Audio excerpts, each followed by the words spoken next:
they will have to wait until the end of life to experience, which is basically, really seeing, there's a spiritual plane is overlaying this one. It's alive more than this one, which makes this one more of an illusion.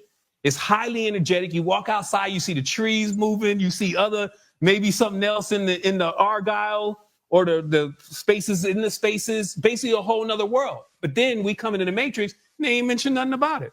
They still over here trying to figure out whether God is Santa Claus.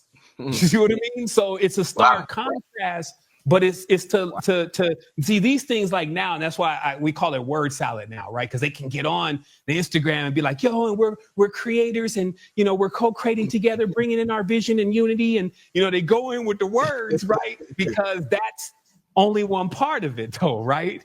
It's got the words got to connect with the heart. And so all of these power languages, right? Because the power language is almost even like a symbolic Reiki.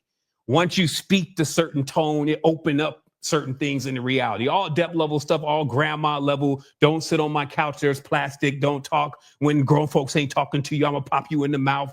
Kind of deep level of things, right? You just sit and then you watch. And, if you can, and then you learn. So all of that then starts evolving, involving, that's why all of this physical reality stuff starts becoming petty. It starts being about what happens to generations over thousands of years, what happens with the migration of the souls and the merging of certain types of entities, so it's all, let's say, higher level stuff. So on the lower levels, we have, let's say, this language, and they even pointed it out, Arabic and Hebrew, because you got to understand what they do Kabbalistically, right? But they're just like these derivative languages. One is used to handle the government. One is used to handle the lowest layer of the spiritual world. The priestcraft use one language, and then the gubernatorial uses another language, and then tries to manage the people through that language. We grew up in that system. Now, we're coming into that awareness like, there was something that existed even before all of this. And then that's when we start getting into, hey, I'm the creator of my reality. That's something that you don't just say, though. You, of course, step into that. And then you realize, now I know what I'm talking about. And it hit me the other night. It was simply saying this. Did you know how every aspect of what you deal with in the reality is generally momentarily, like stimulus? Like at every moment, you're feeling like, hey, I'm going to go in here and talk to my daughter. Hey, I'm going to go in here and get on the show. Or hey, even the 7 from 10 minutes ago is basically gone. Like that was momentary. Right. Were we ever going to see that 7 again? You see me? So a lot of this stuff is, when you really just meditate on it, all the same thing. And then that thought sometimes will send you into like this into a frequency where it's just all of a sudden like, you know what I mean? It'd be just like that. That's what we call the codes to the matrix, because you could just be sitting in something and then it'll hit you with like, hey, don't you see it's all impulses? It's all fleeting. So that makes it all the same thing. Nothing. And then from that point, the whole reality be gone and it feels good. You know what I mean? So this is, that constant growth. So, yeah. But even the Christians, they got a verse in the Bible that said, he that dies but yet lives shall find eternal life. What does it talk about? The death of the ego. Not of the physical self, but the ego. Right? Because when you dispense with the ego, you can see eternity. We eternal beings. In infinite bodies. And Noble Ali say truth and falsehood strangely mix. This reality is the illusion that we using to express our creative potentialities. All of the alphabet was wrote by somebody. Who wrote them? Who wrote English alphabet? Who wrote Greek alphabet? Who wrote the Arabic alphabet and the Hebrew alphabet? What was they doing? Just sitting there and say, I just need to write some letters? Right? But when you study the occult sciences, you find out that all of the letters is assigned a whole bunch of energy frequencies. Exactly. It got a color attached to it. It got a musical note attached to it. Right? It got a number attached to it.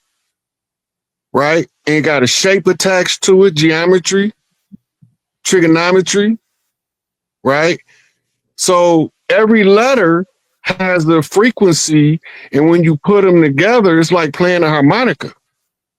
And this is where we get the verbal expressions using the language to somebody that we don't even know who wrote it. So we following the linguistic patterns of somebody we don't even know who he is. Yep. And that is the because that's who's controlling this reality. Because he's defined the reality by the confines of words expressed in frequency, color, tones, pitch, weight, and density. And once you understand that, you see beyond the words, and now you're moving into the realms of psychic expression.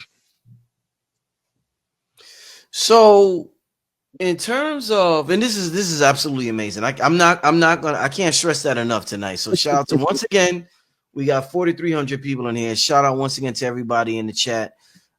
In terms of, we talked about the ego. Oh, thank you. All right, thank you.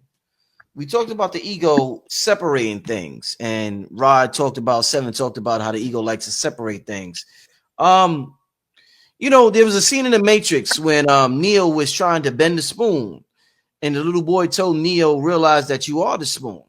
I think, and I'm he said, there is no spoon. There is no spoon. Yeah, there is no spoon. So, what saying that to say, we're taught to command reality, right? You have to command reality. You have to command things into existence. When I want something, let's say I wanted Rod and Seven. We gotta like, you know, use references. When I Seven laughing, when I wanted to do this show tonight, I didn't command Seven. I command you to do this show. He would say, "Nigga, get the fuck out of here." This nigga.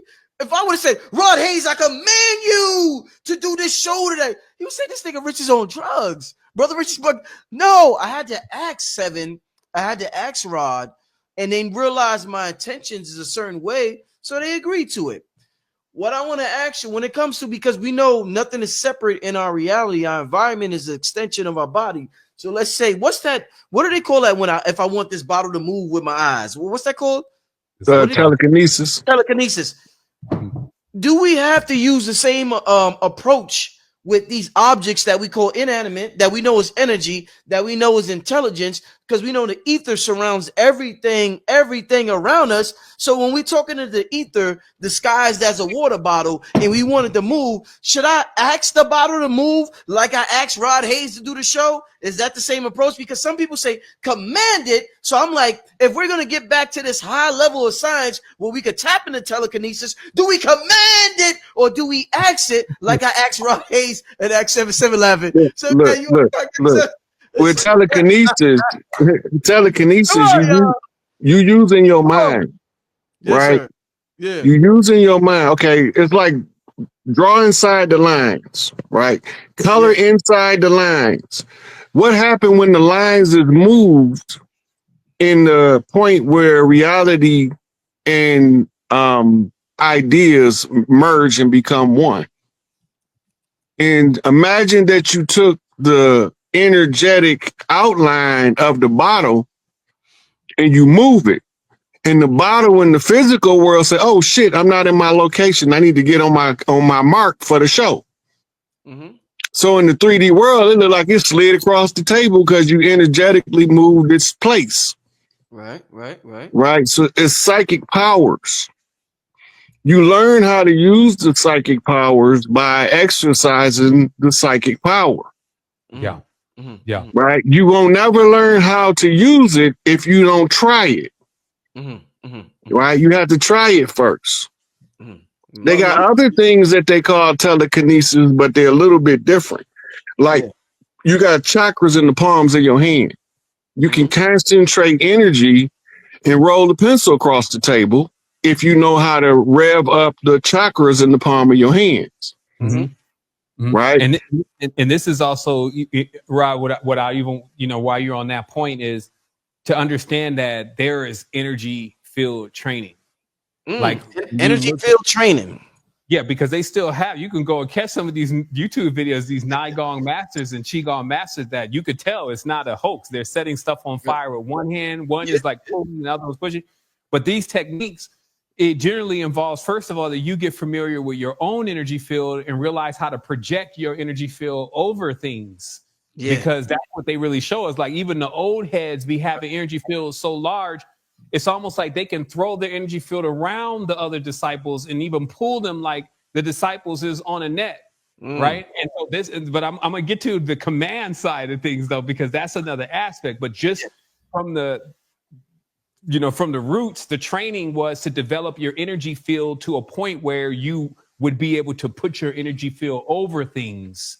And in that way, you can maneuver and manipulate that energy field, just like you saw Dynamo Jack moving that sword around with him just putting his chi all over the sword. And they use these swords too to hold energies of ancestors, etc., because objects like brass can be charged with this spiritual energy, right? But then when the whole command and that whole side of things, which is more like what you start seeing in the faith-based traditions, first of all, the root of it comes from dealing with spirits from the occult level and basically constraining spirits beyond their will, which is still the other side of what goes on in these spiritual religious systems, is basically instead of being gentle and peaceable with the spirit, basically trying to entreat the spirit like an ancestor to help you with something, they try to confine and do harm or constrain the spirit, right? Which then involves these, evocations. They extorting the spirit into doing their bidding. Exactly. And that's where you gotta command, because then there's another level where it's like a faith thing. This is where faith, is also another level of power, because it pushes into, like Rob was saying before, like a catharsism where you convince yourself so much, it's like a mania.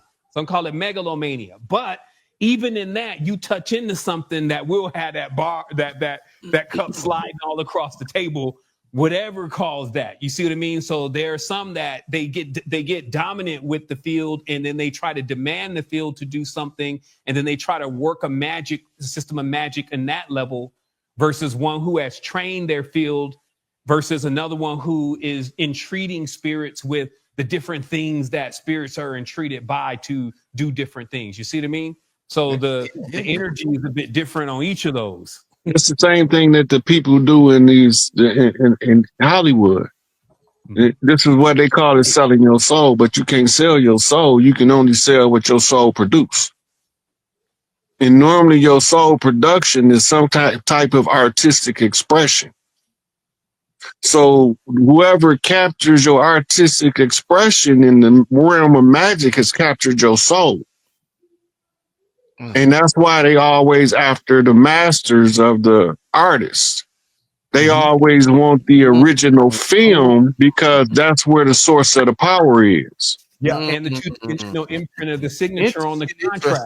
You see what I mean? And this is why, that's why we're also saying that still, even with the Christian thing and the religious thing, this stuff is very dangerous. Why it can seem like a game, we still have thousands, if not millions of souls that are just, they say you're going by the wayside because of not realizing the potency of this particular magic, if you may. And that comes from not even believing magic exists.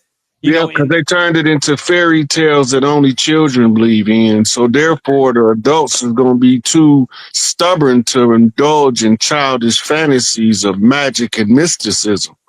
So they teach it to the children as if it's a joke, when it's the highest form of liberating art you can teach them. But by making a mockery out of it, they don't look at it as being potentially real. So they suspend their imagination through the 12-step thinking detox called education. So real quick. So we're talking, and this is too good. This is too good, y'all. I knew it was gonna be good, but this is awesome. So speaking of fairy tale, and we're talking about, I mentioned earlier about ancient civilizations like Atlantis and telepathic civilizations. When we hear stories about us being half horse, half human, this shit was for real? Like, talk to me about, like, that was called the mythic period of Earth. Yes. Talk to me. Explain this shit, Rod. Okay, during the mythic period, you came in what's called your metaphysical form, or your mythic form. Many of them came in as fairies, gnomes, but now we in what's called the human phase of the development. So nobody's allowed to come in a mythic form, but you can still see the fairy in the face of the young human that's a fairy in the mythic realm. Mm-hmm. Right? So this is a genetic expression where you see the dude built like a horse, strong as a mug. He's modeling the energy of that centaur you talking about, right? Or he look like he kind of remind you of a bull, nose spread wide. He's looking like a minotaur, right? But the energy, we had to all come in human form. So Tahuti can't come in as a Benu bird. He got to come in as a man. And Osiris and Ra and Set and all of them got to come in human form. Mm-hmm. Right. And during this period, everybody got to have amnesia when you come in as a human so you can know what it's like and what you're doing to the humans when you're ruling over them. So you let the humans rule over the gods. And while they purge and they corrupt humanity through catharsis, right, the gods endure the suffering in order to liberate the souls of the new ones. And there we go. You got the flow, Seven. I have some extensive works on what I also call another missing link, which is the connection between humans and animals. And even what you see in modern shamanism, I would definitely suggest the final book by Michael Harner, where he spills the beans on just all of the indigenous cultures that he's been able to make notations on and their practices of going first through the middle world, which they show was, in trees, waterfalls, lakes, in special areas, hold access, and even just drum beats at a certain BPM will put a shaman or a journeyer in enough trance to enter into those portals. And then generally, once they get into those portals, if they have a quote unquote spirit animal, which I feel like is almost like when you always see the guys riding on something like griffins and all this, that we had a animal, if you may, that we rode on that made more of like the totem animals inside of our tribes. And to a certain degree, that like those cultures who still have access to their totem animals, they be all on the astral plane doing all types of stuff, continuing to, there's just a whole world for that. The mommies, the taitas, and all of that aspect of shamanism. But gleaming the knowledge that you see from these ancient medicines and what they're saying, they explain also heavily about how we have this totem side. And when you open up the third eye and you look at a person, you see, sometimes you don't even want to look at him, even as the homie, because it's like, wow, I didn't, you see what's under all of that. And I feel like that the reason why we have this sheath over us right now, the cloak, if you may, that makes us all look similar enough, was a part of the covenant to basically keep what would seem like natural predators, like meaning that some animals are naturally going to go into conflict, into more of a state of where they would even mix. Because even when we see there's huge contrast, like you were saying earlier, even between a lion and a tiger. I think that was one of your shows. Like lion and a tiger is, still different, but you can mate them together. But you go one more rung up, and that's why all this is about genetics, right? When you go one more rung up, everybody's in the same body. Now you can go and have a Chinese black baby. You can go and have when meanwhile, before that was really a certain type of snake. And then over here, you got maybe another kind of entity, and then they weren't necessarily mixing. You see what I mean? So I just think, the jury could be still out on it, but it's not something to make finite, but it's still something to remember that the animals play a huge role in the building blocks. And a lot of this comes from the ocean. That's why I was showing, those, actually it all comes from the ocean first. Like they show the fish with the lips, the teeth. You go to George Haeckel's radiolaria, you're seeing even the helmets of the Mongols, you're seeing the breastplates, you're seeing the cross, you're seeing the Virgin Mary. I'll throw some pictures up here in a moment, but even in the radiolaria from the ocean, it's almost like these shells contain what later on became the pancreas, what later on became the heart, what later on became the you know, in a way where all these forms, like when we talk about creating, a creator, like we see in the ancient text, can put all of these different things together. You see what I mean? Like all of the stuff that we're made out of from different pieces and then meld it all together, and then it become like an organism. Then we start reproducing. You see what I mean? That's a, you know, a creator. Or that could, you know, some say, hey, now that happens genetically, it happens over a period of time. But what I like to look at is just the spiritual side.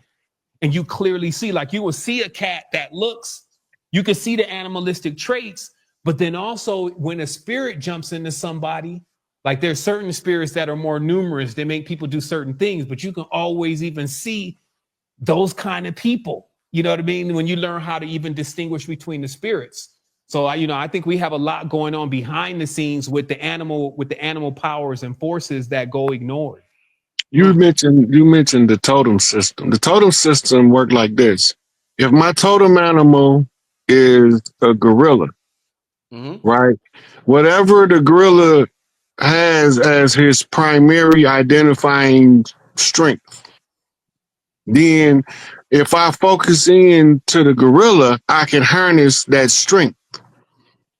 If I need spiritual farsight, I tune in to the eagle, right? The eagle is known for his sight and his ability to fly at high altitudes. So now I use the totem of the eagle to look down on the situation from what they call the bird's eye view, right? I use the mole because I need to know what's going on in the tunnels. So the spirit of the mole will guide me through the tunnels if I tune in to the frequency of the mole, right? So the totem system, you are harnessing the frequency of the animal in order to use your psychic ability. You can tie your remote viewing to these animals. And when you do that, you can actually send a bird to go look at something you want to see, and the image will play in your mind like you looking at it. Right? This is the totem system. Yes. And how it works. Yes. This is exactly even what the power animal is. That's why they say, hey, you got to, because even when you approach these beings, it's almost like they're, you know, it's like a real relationship. So you can't just jump into the eyes of the eagle unless you have a relationship with that spirit. And they go on journeys and they have places. And that's why, again, the ancestors are so important because, and being able to tap into that plane, because they'll tell you, yo, it's over here and here. You got to go there. Again, Michael Harner's book, he's got a story right in there. He went to a cave that the natives told him to go to. They told him, you know, you don't got to take no substances. You don't got to do nothing. Just bring some food, this food. And then when you eat it, once you're done, you know, leave a little bit out. He was in the cave. It was all pitch black. Got late at night. Then it got about 2 a.m. He was thinking nothing was going to happen. Then a spirit came through so strong. He felt the strength in his body. And then he said, I'm bison. And then rolled through. You see what I mean? So these are spirit animals. Now, somebody who can't handle that energy, because there's stories about that too. They told him, hey, if you don't leave the cave, whatever you do, anybody who's left the cave before the morning time, it didn't go well for them. So there's always, you know, these are real things, you know, in contrast to what we see going on in reality with the play, these are real things. So you approach the ancestor bison. I was even seeing today, you know, this all rings in. They had this billionaire. He's like 6th richest man in the world from India. He's got this zoo and he's taken all of these animals, especially the elephants, the lions, the tigers that were slaved and stuff like that. And he's created like the most advanced. I mean, the humans don't have anything this advanced. They even use an AI. They got the spa they got the the infrared treatment for arthritis, all that, right? And they show even how the elephants went and took the chains that they were in and threw the chains. Like, you don't have the chains around us. You see what I mean? So it's just realizing, hey, not only are these animals sentient, but people are also developing relationships with these beings, offsetting karma. All of Africa is full of using these entities to do a variety of things, sometimes, and most of the time, shenanigans. That's in the degrees of the spirit. But when we're talking about, again, these pure totem animal aspect of things, they say one of the main benefits, because there could be many, but their ability to travel through the different worlds and the different planes. Like they try to make maps for how to get into certain spaces, but they always note that the power animals seem to not have the restriction in getting into certain spaces, so they often ride them. So I just, I wanted to add that in there because we definitely have a lot with our ancestors. I'm gonna throw up some images here, just of that lion energy, because this is a lot of, but again, when we go into it deep, we often see, and this is why it becomes like, you see the rebellion, as I said before, but you also see many of the great fathers. You see that lion-like nature, right? And then you also still witness other cultures. And I got like a whole book on this that just shows in facial features how animalistic features are built within faces. And you could see it more a long time ago. You can also see clearly that a lot of the, certain races were really mating with certain livestock or had seemed to become offspring of a certain livestock. But then again, like I said, it all goes right under the carpet because it's like, oh, okay, well, no, the animals came, they're lower than us. That's the main thing that'll come out. But if they're lower than us, that still makes them part of the foundation that we grew from. You see what I mean? But then again, when we're also looking at the animals, because we're looking at it also something else in a physical body, it still may be closer than some of the chimeras, but we're also looking like in these images where you see Buddy is clearly, he's tapping into something totally different, right? So we have spirits and entities moving around, and then one has to still, this is a culture. So what we also find is a lot of times a person will come from one culture and then try to practice the rites and the rituals of another culture. And this was also talked about in this book, and how sometimes the cultural ancestors of that person won't accept those people coming into their domains, just as animals may be territorial. There may have been a conflict in the past with that person's race. So, I always find that the exploration of the other world in the Middle Earth, if you may, always renders some really, really fat gems inside the reality to connect the dots. You know what I mean? No, indeed. Yeah. Wow. Shit, y'all. Seven just keeps coming with these receipts and these, these images, man. I keep Dude, Seven, man, with these images, man. I would just like to DJ Rod, you know what I mean? As far as like, when he going, because I got images for days, right? I got AI. Oh, man. It's like real time receipts, you know what I mean? Because that's, this is also, just to speak to, even you had mentioned AI earlier and all this kind of stuff, even beyond that, like real time education. Because what I'm realizing, you can't convince a fool of anything. So you'd be a fool to even try. So sometimes we're really arguing or trying to prove a point to people who didn't even have a good upbringing, right? Didn't even have mom there or a dad there or a school of hard knocks or, a prison old head or somebody there to help them go through the process. And now here they are. And they're at that level of awareness. And it's like, so now you have to take the role of like the teacher, but from the basic school, like, here, we're going to start off with pictures.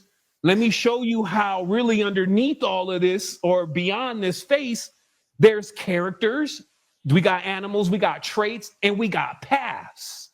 We got some basic ones like the tarot, the 22 path, because that was the last one that came out, right?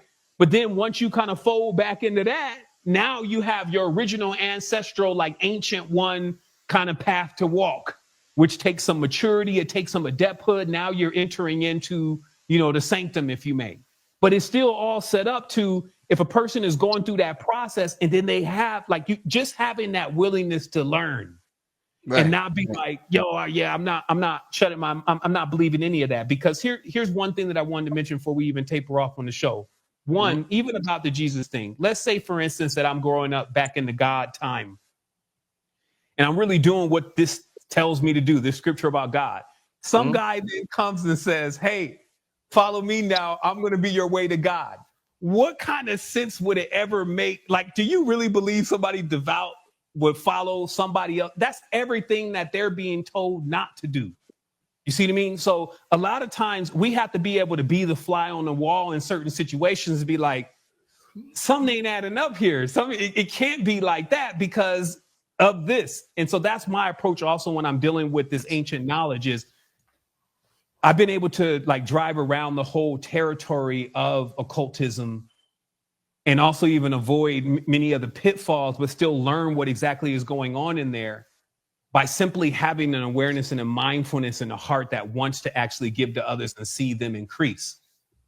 But if you look all day at an image of somebody suffering, psychologically, you can't imagine that one day you wouldn't want to see somebody else suffer, okay?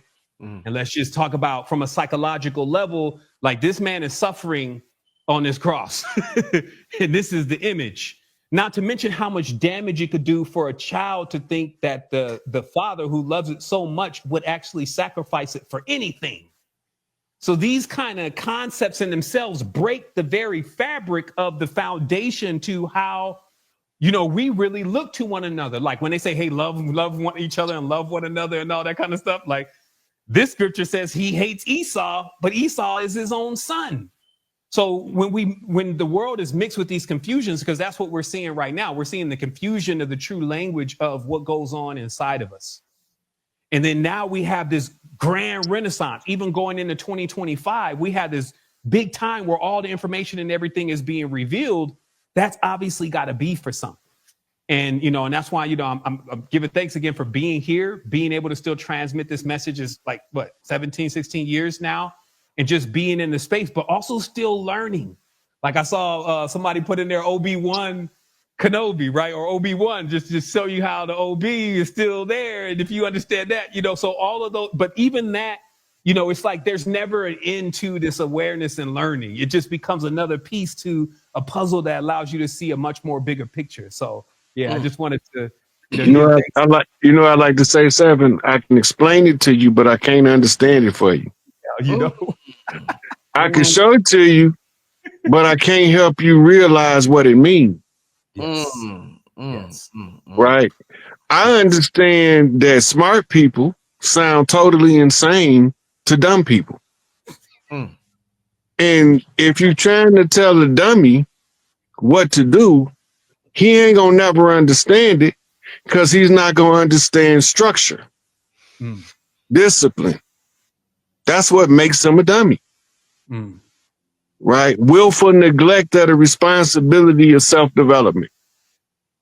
They refuse to do anything that's going to make them better people. When the only way out of here is to improve what you was to become what you need to be. Exactly. Right? So that means that the real person on the cross is you. You trying to crucify your ego self to free you from the crucifixion, to liberate you into the reality of your choosing in order for you to develop your best life from your worst case scenario that you emerge from. Exactly. And the reason it was you, because you were strong enough to take it, period. Because if you ain't strong enough to take it, it wouldn't be your responsibility. When you go to the old Proverbs of the ancestors, they say that the strongest one must carry the heaviest load. Why they tell us that? Why is that a part of the historical record of the oral tradition? They also say the one who know the way must lead the path. That's not optional. They say he must lead the path. Right. So the person that find their way out from the mental bondage is responsible to try to free as many other his brethren as possible. Each one teach one, we all gonna reach some. Right? So when we start dealing with the cognitive dissonance, the rebellion comes in the form of player hater. Look, and my philosophy is this: it feels better to congratulate than it do to player hate. At least to me, it do. It does, definitely. I'd rather have Seth Bowman on here and have this conversation and give him his flowers in front of everybody than to be on my channel talking about that nigga ain't. that don't feel good to me. Yes. This what we doing feel good to me. Yeah. This what feel right. So this is what I'm gonna do. right? And then lead by example, right? Rich bring us all together. So I got 2 more questions before we get out of here, y'all. Absolutely amazing show. We're about to hit the 2-hour mark. I'm gonna go a little bit over, but I gotta get out of here after that, family. And I don't want to keep, I don't know what both Rod and Seven got planned tonight. But you're the one with the new baby, so we on your time. Yeah. Listen. All right. Listen. You're referencing ancient Egyptian texts coming forth by day, right? We hear about these stories of when you leave this realm, when you die, your heart gets weighed against the feather. It's the judgment scene. Your heart gets weighed against the feather, right? All right, so this is a dream. This is an illusion. This is the Maya. There's many names for this realm that is not real. It's holographic. Many names for it throughout many cultures. This is a dream. Another version of a dream is when we go to sleep at night. Now, when we go to sleep at night, Seven, Rod, Brother Rich, whoever else out there, we may do all types of shit in our dream. When we wake up from that dream, we don't get judged by the karma from that dream. We don't say, oh, I chopped off a nigga's head in a dream. Oh, I got to watch my back in this realm. Or, we don't give a F what happens in that dream because we realize it is for what it is. It's just a dream. So how does our dream when we go to sleep at night, because we know it's just a dream, so all of a sudden these advanced coaches, this is supposed to be a dream, then they tell us there's a judgment scene after the dream. How's it a judgment scene after this dream when there isn't a judgment scene after the dream that we had when we was in the bed at night? Somebody got to explain to me. The different look, Rich, the different realms got different rules. Yeah. The rules in the dream realm is more freedom than you could possibly imagine, but 3D is restricted by rules. Right? We call them the 7 hermetic principles. And these 7 principles tell you also how to perceive or what lens to look through when you viewing the structure of how life is laid out. The only reason we got consequences is we need resistance. Only reason we need resistance because the resistance makes us grow. It's life resistance exercise. It's the same as lifting weights, but you live in your life, you got to be stronger for the next part. So you got to go through this hard part to make you strong enough to carry the weight of the next part. You got to develop into the character you need to be in order to carry the weight you're supposed to carry. And it's all archetypically driven. And you can see the archetype of yourself as you develop in the mythologies and the fairy tales of the world, even in the comic strips, right? When you begin to identify with all of those comic, how do God think? God don't look at the hero in the cartoon and think it ain't him. Whoever the hero is, that's me. I'm Sun Wukong. I'm Hanuman. Right? I'm the one the guys fear. Call me Nimrod, right? All of this stuff is when you start viewing from different angles, you see more.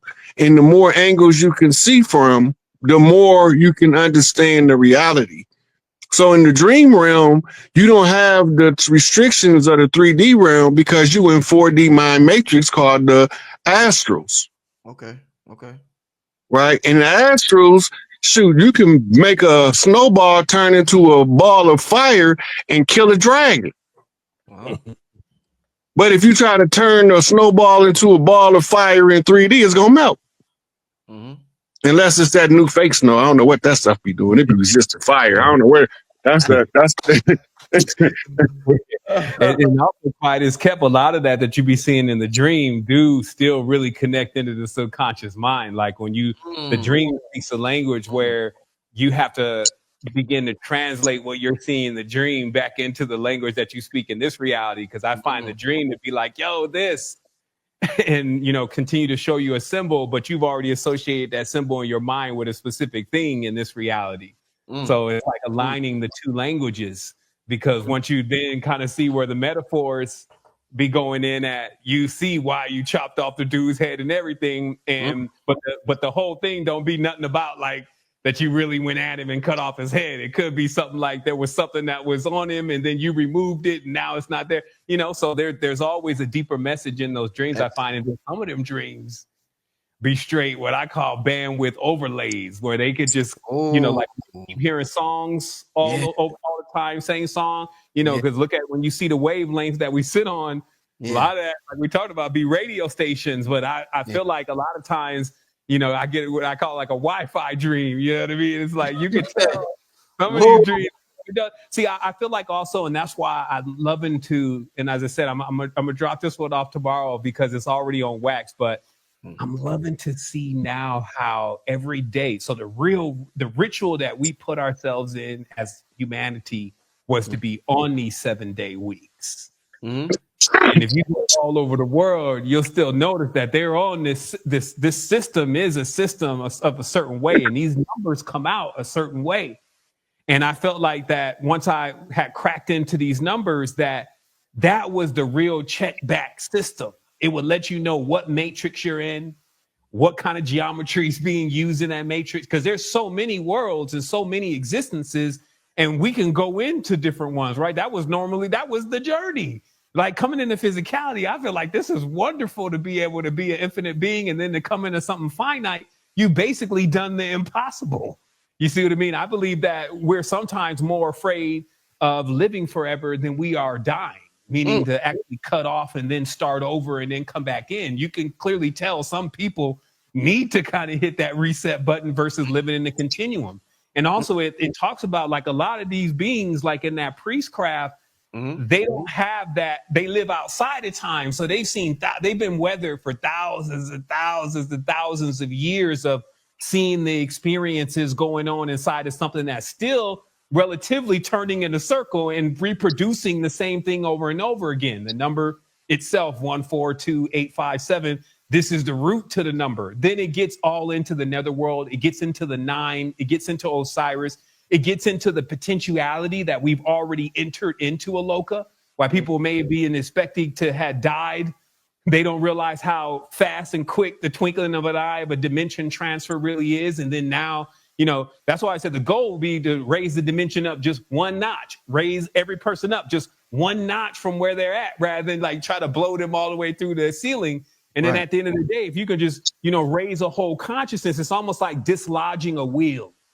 Then the wheel starts moving and turning again. Then the vibration, like I have been noticing, and they have reported this, some don't believe in it, but that the earth is now even a little more tilted, right? I had this big question when I was looking at the numbers, and I was like, so why are we on the 365 versus the 360? And then the narrative that came around that was all about the Julian calendar and all this kind of stuff that they was saying. But that's not why. It's because if you observe the sky, you'll notice it takes 365 and a quarter days for us to make a complete turn around the sun. And that's what we're measuring.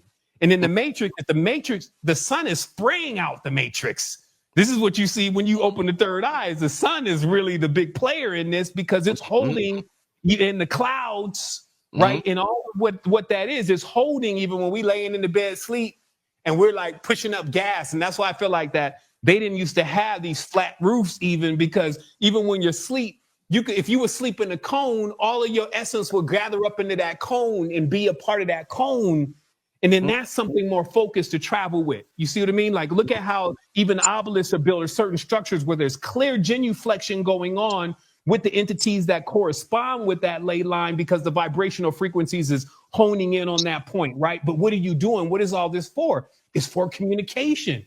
And communication is not just, hey, give me some message about the future or what's going to happen or whatever happened.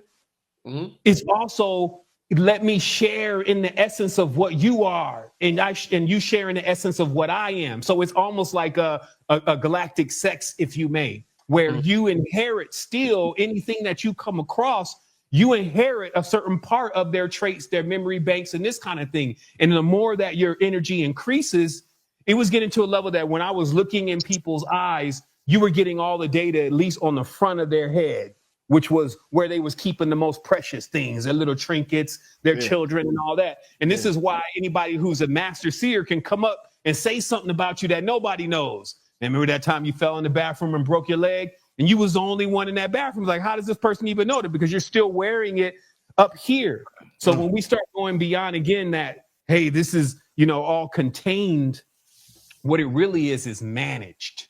That's what a governor is. The body is set up like a pentagram, Lord Governor, where, as Rob was saying, you got rules here. Like there's a sheriff badge. Like you can't have full access to the vehicle like on the astral plane, right? Where you have even some access, right?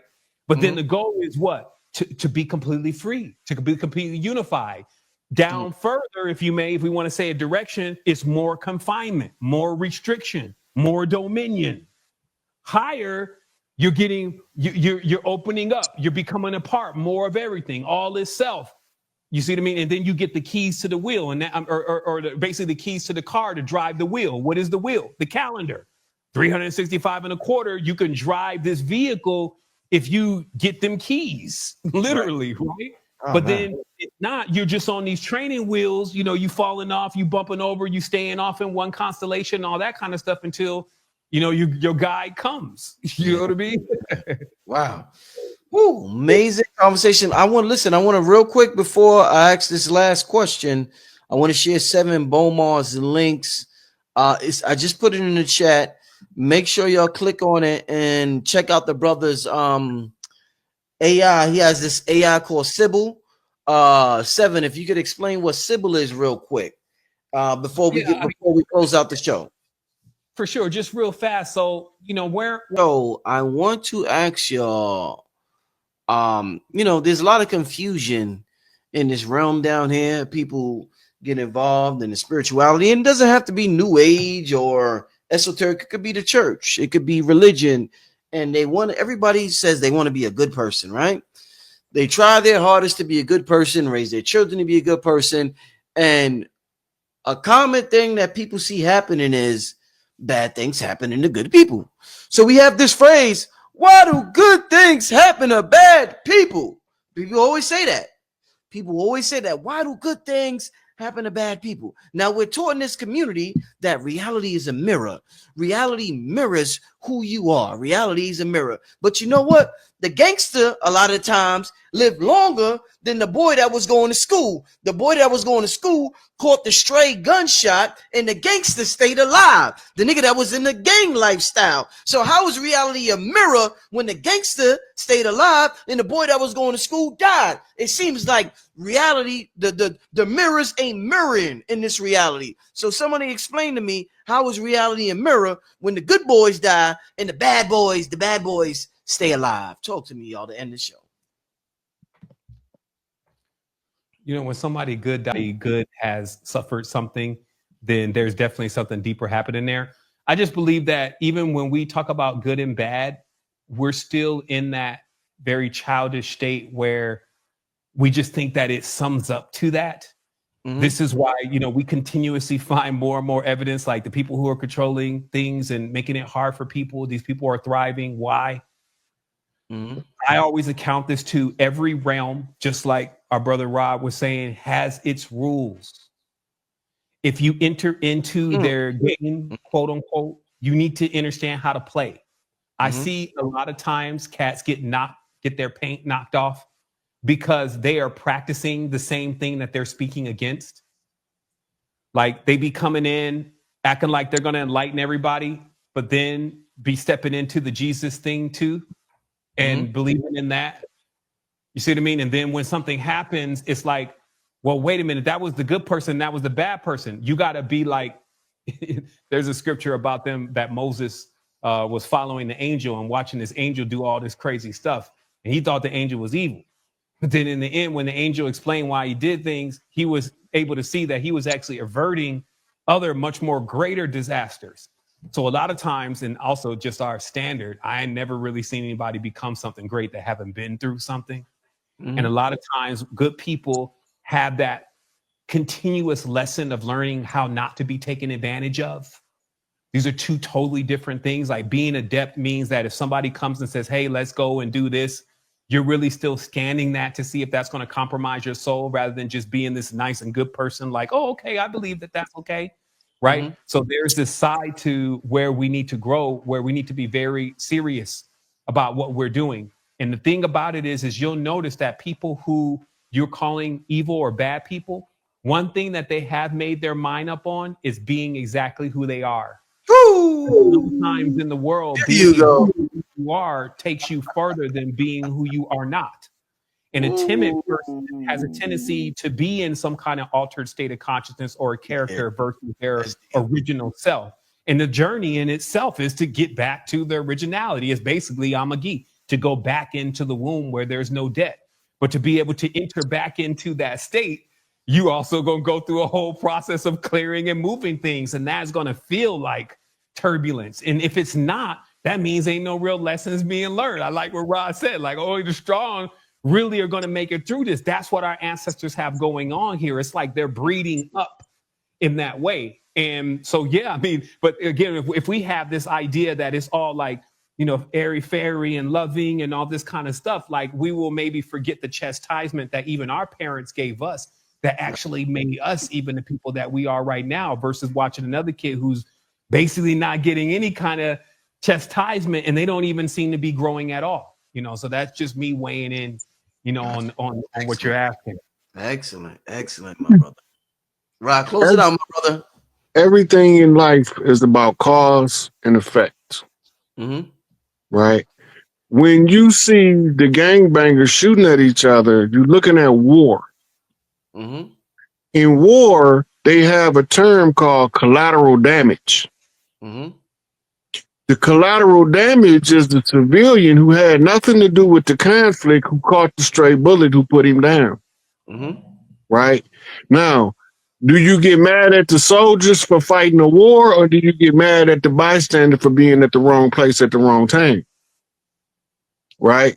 So you have to look at all things are converging. How do you shock the consciousness of the people in order for them to demand change? You need what's called an emotionally polarizing event. In the current lifestyle we live in, you are constantly bombarded with emotionally polarizing events to the point now we've become numb to them. Nobody didn't tell us that the good don't suffer. That's not true. Good don't suffer probably more than the bad. The reason why the bad normally don't suffer as much as the good is because they bold enough to step out on who they is and do they dirt in the open, straight up in your face. They don't care about none of the other rules to the game because they're down applying they apply will to deviate from the course that the game was telling them to follow. Exactly. You don't know nobody that's all good or nobody that's all bad. I done sat at the table across from serial killers and seen cold death in their eyes. And all of the time, they are just happy to be in my presence, make me feel good. Right? So ain't nobody all good, ain't nobody all bad.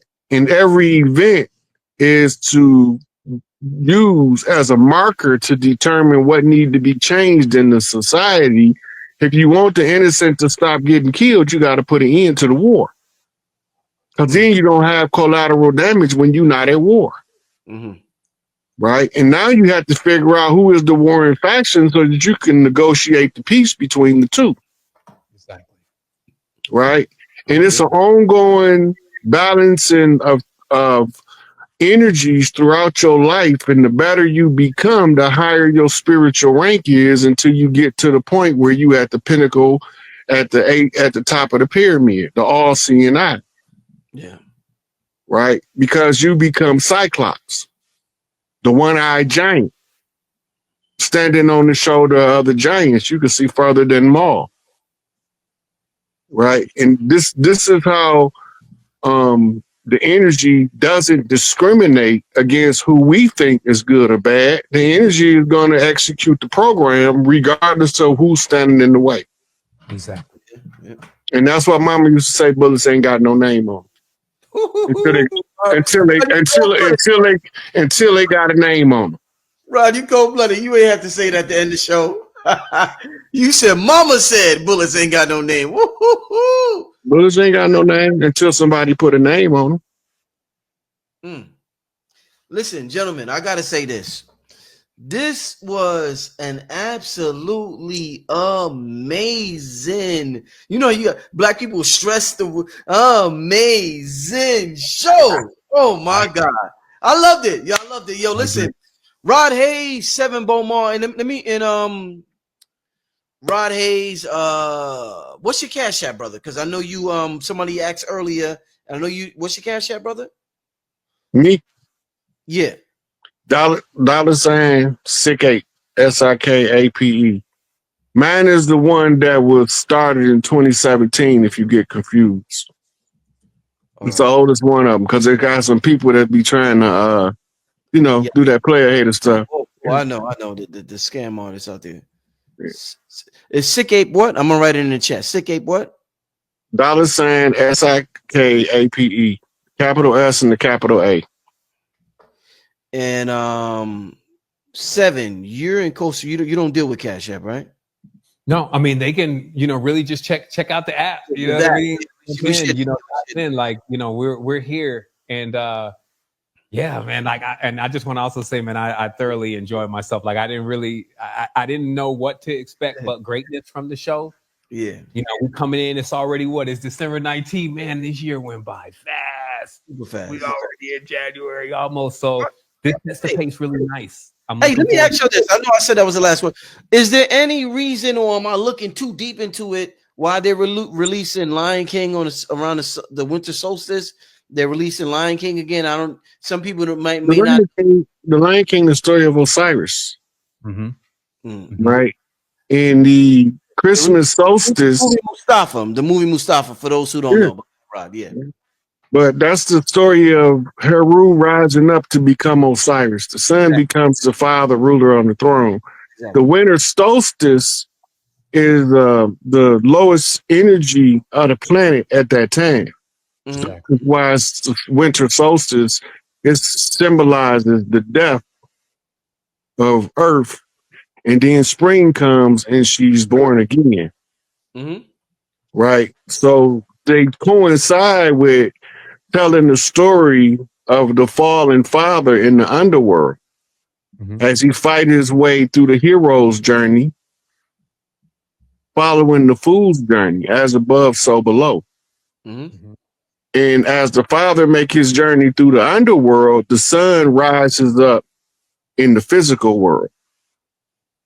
Right? So it's all symbolism based off ancient Kemetic science, right? The holy drama, the Osirian resurrection story. So this is what the whole Mufasa, that's why the Rafiki took the cub to the water and he seen his father's face in his reflection. The son becomes the father. Yeah. Indeed. Excellent. Listen, family, we're getting out of here. I want to thank everybody for tuning in. Make sure you support Rod Hayes on the Cash App. Make sure y'all support 7 Beaumont with the links I posted in the chat. I am indefinitely getting the AI masterclass. I want to support you, 7. I don't want you to say, I'll give it to you, Rich. Don't worry. No. I want to support 7. I don't want to hear that. Brother Rich, y'all said, don't worry. No. I want to support my brother. Because, that's how we do. You know what I'm saying? And what he does, I keep telling y'all, it's so important. We don't have nobody in that space like that. I don't want to say. It was the brother that created AI in the beginning anyway. Exactly. It was the brother who created the cell phone in the beginning anyway. Yeah. Even it was the brother that created the internet. Yeah. Yeah. When I first woke up, there was a dude in the barbershop with me in Atlanta. And that's what I'm saying. Atlanta got something going on too. When I was even at the comedy club, as I mentioned, everybody that was in that room ended up becoming something. So there's always something else going on if you're paying attention. But I was always getting my hair cut at the barbershop, and I wasn't at where I'm at all, but I always kind of had something going on. Right. This dude was coming all the time in a bulletproof Mercedes. He was just sitting there, and I guess he just got so tired they listened to me not know what I was talking about. He was like, look, man, did you know Black man created the first laser disc? A Black man created the first computer chip. He said, man, I went up in a mineralized cloud with some indigenous men, and 1,000 years seemed like one day. right? So he was just going in about all this, right? And I'm thinking like, I like this, what he's saying, but I definitely don't believe it. So check it out. It's always an anniversary for me on December 22nd, because that's when the whole thing happened to me. It was the 22nd, the 23rd, the 24th, and the 25th, in that range, which we're about to go over right now. When I was done with that process, the first person I was looking for was that guy, because it seemed like he was the only one that I had come in contact with that seemed to know something about what was going on with the activation. So I asked my barber, I was like, yo, I need to talk to that dude. I found the dude's name is Winston. That's all I was able to find out. He said, Winston? And I said, yeah. He said, are you sure you want to talk to Winston? Because what you're telling me, you may not want to talk to Winston. And I said, why? He said, well, and if I get the story straight, he was like, when Malcolm had the court case, basically, none of the attorneys will represent him. So the government sent in Winston. Mm-hmm. You see what I mean? So basically it was saying, hey, you know, these people but I'm just saying that all these are touch points. So you'll be around people they're already aware of what's going on. They already aware of these higher levels of consciousness. Like Rod, he was hitting on something he was hitting on something beautiful today, which is about the families. Like in understanding, like he said, you got to figure out how to negotiate as a sovereign your own treaty with these ruling family skirmishers, right? To put a pathway in for your people, your ancestors, your lineage. You see what I mean? So that's really all of what this is doing for us too, is just bringing us to another level of, instead of being like children under surrogate parents waiting for Santa to come, and Superman, he also released today, Superman to come save the thing. It's more of like us just powering up into the reality of who we are, who our ancestors was, better or worst, and then standing on the shoulders of those giants and continuing to move through, and then showing how when we get into these spaces, like they already say, hey, like I own text-to-image.ai, I own generative systems.ai and those systems, because those domains, because I knew how valuable they were when the whole thing started. But the reality is that I still haven't seen anybody doing AI like us. It's like, it's like when we get in there, we seem to be able to expunge. Like if this thing can create a picture, we figure out how to make it create the best picture. And that's what we kind of bring out of anything. And that's what I'm trying to encourage everybody. Like, yo, remember, it's when something has a lot of power, for sure. You're gonna find folks using it for terrible things. They're doing it now. But if we can get more people that are activated, aware, and engaged into using things, it's lowering the barrier entry for them, and they're able to go in and create stuff that we've been expecting to happen in this world. That's what I'm seeing it as. So, yeah, I mean, just giving thanks to the tribe, giving thanks to everybody that joined in. It was man, I saw the chat. The chat was lit. Like I clicked back in there, and that thing was like, the chat was moving. The chat was moving and booming tonight. Shout out to everybody in the chat. We had 4,000 people the whole 2.5 hours. 4,000 people. Y'all stayed here the entire time. Listen, I appreciate y'all. Seven Beaumont, Rod Hayes, classic show. We got to do